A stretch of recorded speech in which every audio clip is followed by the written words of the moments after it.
بسم الله الرحمن الرحيم. معكم الدكتورة منار محمود الوكال، والنهاردة موضوعنا سهل وبسيط وبيتكلم على الهايبر كواجيوليبل ستيتس اللي هي الثرومبوفيليز.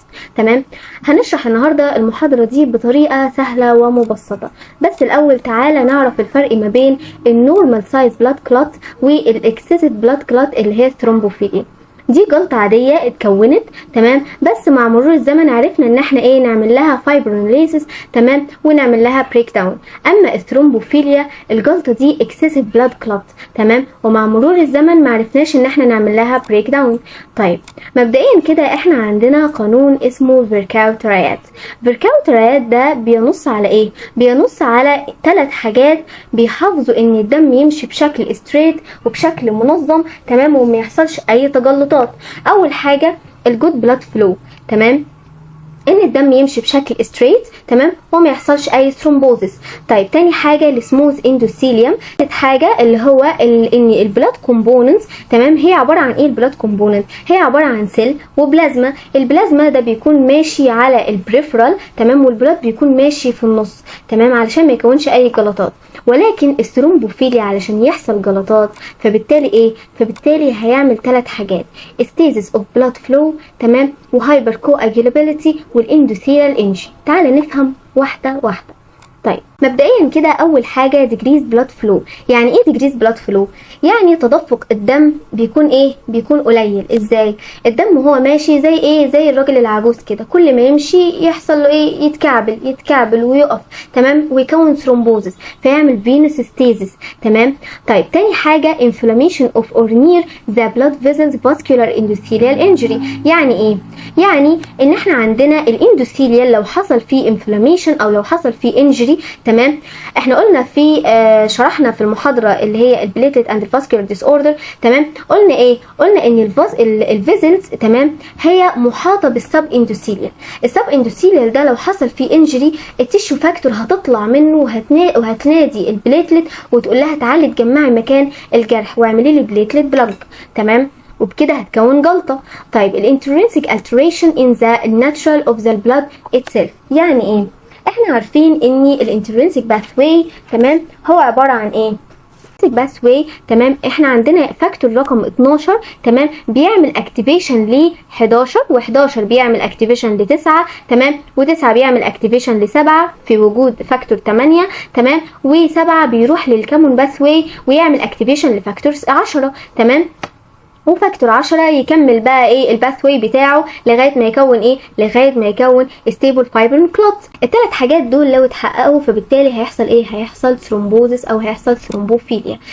طيب الهيموستاسيس بالانس. الهيموستاتيك بالانس is achieved through the effects of natural proagulant and the anticoagulant factors which in co-equilibrium with each other. تمام، معناه ايه الكلام ده؟ لازم يكون في توازن بين الناتشرال بروأجولانت، تمام، والانتيكواجولانت. ازاي بقى؟ فاكرين في محاضره الكواجوليشن لما خدنا الناتشرال انتيكواجولانت اللي هم كان الانتي ثرومبين 3؟ تعالى نفتكرهم سوا بسرعه. انتي ثرومبين 3 كان بيعمل انهبيشن لفاكتور 10 والثرومبين، والهيبرين ده كان التوب اللي هو طالع من البازوفيل والماست سيل، كان بيعمل انهبيشن للانتي ثرومبين 3، وكان بيعمل انهبيشن لفاكتورز 9 و10 و11 و12، وكمان كان بيعمل انهبيشن للثرومبين. طيب والانتي ثرومبوبلاستين كان بيعمل انهبيشن للتيشو فاكتورز او التيشو ثرومبوبلاستين، تمام. وكان عندنا بروتين سي وبروتين اس كانوا بيعملوا اكتيفيتد للثرومبين علشان يروح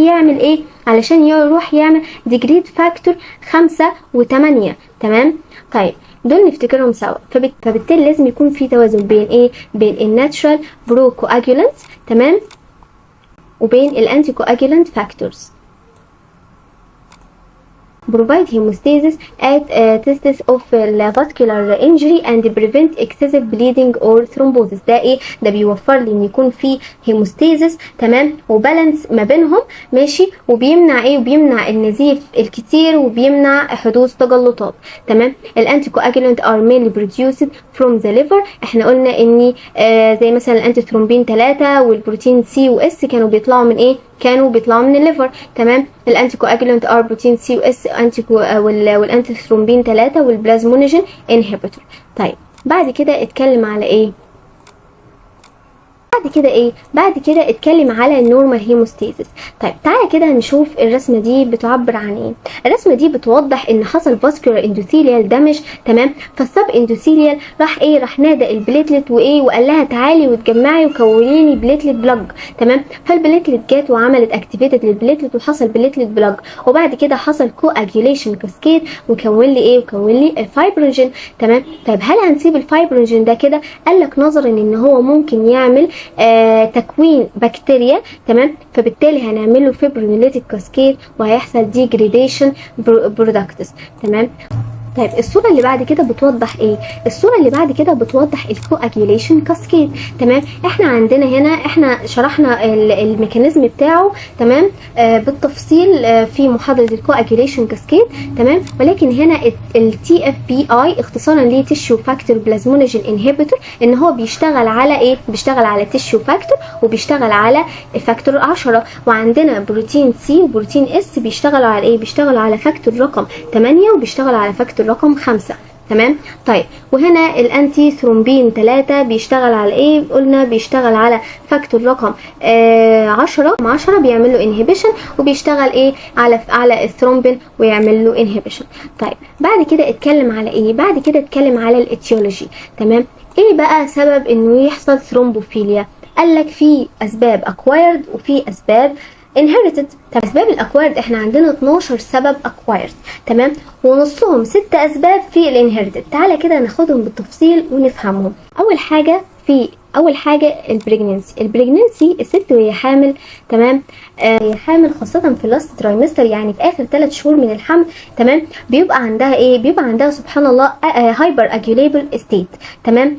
طيب بتكون طول فتره الحمل كو اجيوليشن فاكتورز كتيره جدا، تمام؟ طب ليه بقى؟ علشان لما تولد البلاسينتا هتنفصل، تمام؟ فالبلاسينتا لما تنفصل بتسيب سيرفيس كبير، السيرفيس ده لازم ايه؟ لازم يتقفل. فيتقفل بايه؟ يتقفل بالكواجيوليشن فاكتورز الكتيره اللي هي كونتها اثناء الحمل. طب نفترض الست ما خلفتش لا قدر الله، فبالتالي يحصل لها ايه؟ يحصل لها ثرومبوفيليا، تمام؟ وهايبر كواجيوليبيليتي ستيت، تمام؟ طيب ما بعد الولاده بقى، ما بعد الولاده، تمام؟ شفت انت بعد الولاده الدكتور ايه بيقول؟ لازم تمشوا الست بعد الولاده علشان ايه؟ يعني ما تقعدش كده بعد الولاده، بعد ما تطلع من العمليات لازم تتمشى علشان ما يحصلهاش جلطات. طيب بعد كده ايه؟ بعد كده قالك الاورال كونترسبشن اند الهرمونال ريبليسمنت. يعني ايه؟ يعني ان عندنا الاورال كونترسبشن قالك ان هو بيزود الكواجيوليشن، تمام؟ وبيزود الريسك بلوميناري انفكشن، وبيزود الديب فينوس ثرومبوزس، وكمان بيزود الاستيزس. فبيعمل ايه؟ بيعمل فازوديليتيشن. طيب السيرجري والتروما، واحد عامل عمليه جراحيه او مثلا اتخبط، فبالتالي ايه الميكانيزم اللي انا لسه قايله عليه؟ ان هو هيحصل له ايه؟ ان التيشو فاكتور هتطلع من السب اندوثيليوم وتعمل اكسبوجر للاندوثيليوم، تمام؟ فيحصل ايه؟ اكتيفيتد للكواجيوليشن، تمام؟ طيب في حالات الامبوليزيشن اند الباراليزيس، طيب لا قدر الله واحد حصل له شلل، تمام؟ فاحنا بنقول له ايه؟ ان لازم تحركوا له مثلا رجله مثلا او ايده، المكان اللي حصل فيه الشلل، وتفضلوا تحركوه عشان ايه؟ علشان الدم ما يتجمعش ويكون جلطات. او مثلا واحد سايق لفتره طويله فممكن تحصل له جلطه مثلا في رجليه. سبب اللي هو ايه؟ الكانسر. الكانسر ماشي، زي مثلا في البريست كانسر، تمام؟ في البريست كانسر هيحصل ايه؟ هيحصل ان هتتكون تيومر او تيومر لامب، تمام؟ التيومر دي بيكون فيها مستقبلات اللي هي الاستروجين، تمام؟ الاستروجين بيعمل على تكبير التيومر ده، تمام؟ فبالتالي في الحاله دي الدكتور هيضطر ان يدي ايه؟ تاموكسافين، تمام؟ التاموكسافين ده ريسبتور انتاجونست، تمام؟ وبيوقف ايه؟ مستقبلات الاستروجين. السبب اللي هو ايه؟ الادفانسد ايج. الادفانسد ايج هنا ايه؟ الادفانسد ايج ان احنا كل ما بنكبر في العمر او في السن، تمام؟ نسبه احتماليه الثرومبوفيليا والجلطات بتزيد، تمام؟ طيب بعد كده الانتي فوسفوليبيد سندروم. الانتي فوسفوليبيد سندروم دي مهمه جدا ولازم نركز عليها. طيب ايه الميكانيزم بتاعها؟ مبدئيا كده احنا عندنا مثلا انتي بودي، تمام؟ طلع مسك فيه السيل ممبرين فوسفوليبيد، تمام؟ وفضل يعمل اكتيفيشن لغايه ما يجمع الريد بلاد سيلز ويعمل جلطات. طيب لو ست جات لك العياده، تمام؟ وعندها recurrent miscarriage، تمام، وقالت لك انا بسقط كتير قوي، يعني في ناس بتسقط بالثلاثة 4 5 بتسقط كتير قوي والحمل مش بيكتمل، تمام. طيب احنا عندنا ان الطفل بيتغذى على ايه؟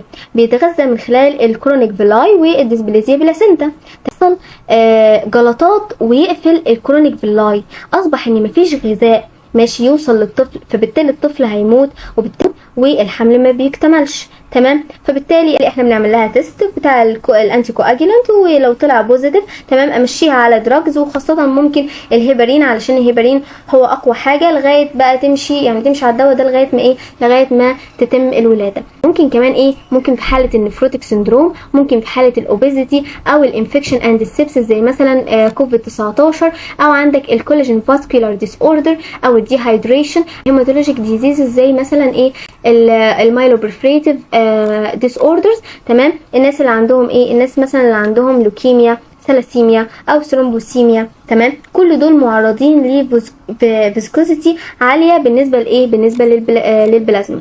طيب ده كان بالنسبه لاسباب الاكوار. ندخل بعد كده على 6 اسباب الانهيرتد، تمام.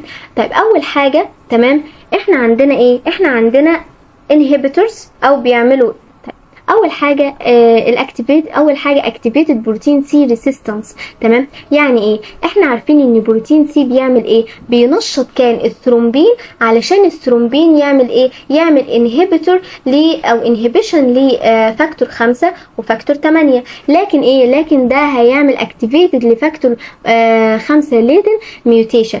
الفاكتور 5 ده كان عباره عن كان عباره عن فاكتور عادي، بس كان عنده ريسيستنس للان اكتيفيشن، تمام. بالتالي حصل له اكتيفيتد وفضل يكمل لغايه ما يكون ثرومبوزس.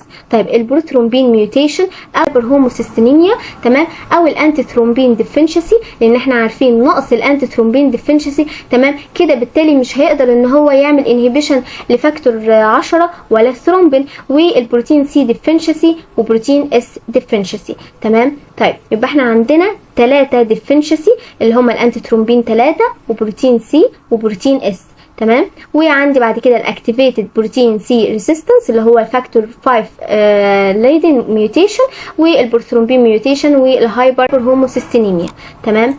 طيب نتكلم بعد كده على البرايمري هايبر كواجوليبل ستيت. هنا ديكريز الانتي ثرومبوتيك بروتينز، تمام. انتي ثرومبين ديفينشنسي زي ما احنا قلنا، بروتين سي ديفينشنسي، هنا بروتين اس ديفينشنسي برضو، تمام. طيب في حاله زياده البروثرومبيك بروتينز احنا عندنا فاكتور 5 ليدن، تمام، اكتيفيتد ان هو هيتنشط بواسطه البروتين سي، تمام، ريسيستنس. وبعد كده عندنا البروثرومبين جين ميوتيشن، وعندنا انه هيحصل زياده مستويات الفاكتورز اللي هم اللي هو 7 و11 و9 و8 والفون ويل براند والفون ويل براند فاكتور. طيب نتكلم بعد كده على نتكلم بعد كده على الديفيشن. هي عباره عن بقى الثرومبوفيليا. الثرومبوفيليا اصبحت ان هي عباره عن inherited or acquired predisposition to thrombosis، تمام. والدياجنوزس بتاعها بيكون idiopathic or recurrent venous thrombolism، تمام. طيب السيمبتومز والساينز. السيمبتومز والساينز هنا عباره عن اول حاجه طيب زي مثلا الفينوس ثرومبوليزم دي في تي، تمام، او البلوميناري انفراكشن، الفيتال لوز زي مثلا ريكارنت فيتال لوز، وقلنا ده سببها انه بيحصل جلطات على الكرونيك فيلاي مثلا، فبالتالي الغذاء مش بيوصل للطفل، فبيحصل بيحصل فقدان للجنين، تمام. and possibly as stillbirth ماشي بيتولد ميت or other complications of pregnancy. واتكلمنا برضو على الاكوايرد كوز بتاع البريجننسي لما تكون الست حامل في الشهور الاخيره وبتكون عندها coagulability states، تمام، وبيكون عندها coagulation factors كتيره، تمام.